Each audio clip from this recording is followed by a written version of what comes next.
It's time for a new generation of socialists at the forefront of our party. We need representatives on the NEC who will fight for the future we need. My name is Gemma Bolton and I'm standing for Labour's NEC as part of the Grassroots Voice team. The two central premises on which I'm standing are to seek a mandate for the policy agenda developed over the last few years, so popular with Labour members and voters, and for a democratic party which puts members and working people at its core. We are facing a climate emergency that threatens every aspect of our way of life.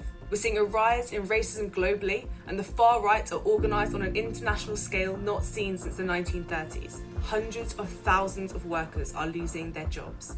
First clapped as key workers, now left to fend for themselves. Business as usual won't cut it. A Labour government must have the vision and the will to take on the powerful, not to accommodate them.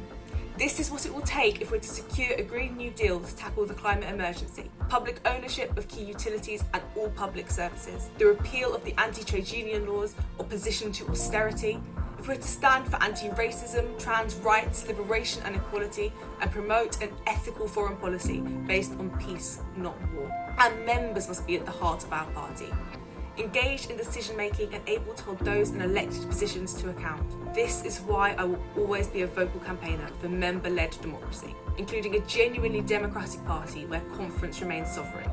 Open selections for all Labour public office holders, including the right of the constituency parties to always be able to select their own parliamentary candidates. No ifs, no buts. Socialist policies and democratic principles go hand in hand, and I will pursue both on the NEC unwaveringly. I have the experience needed to deliver for Labour's grassroots. I joined the party aged 17, alongside tens of thousands of other young people, because I was inspired by Labour's message of hope for my generation. I threw myself into campaigning locally and in my region, eventually winning a seat on Labour's South East Regional Executive Committee, aged 18. Later, I was elected to be a South East rep on the National Policy Forum, and I currently sit on the Women's Conference Arrangements Committee, working to ensure our party's Women's Conference is democratic, member-led, and has as much power to influence party policy as possible. I don't sit in all these meetings because I love complicated discussions about process. I do so because I'm committed above all else to a mass membership, socialist, democratic Labour Party, one that will oppose the Tories and fight for peace, socialism and internationalism here and abroad. For socialist policies and a democratic party, please vote for myself and the Grassroots Voice team for Labour's NEC.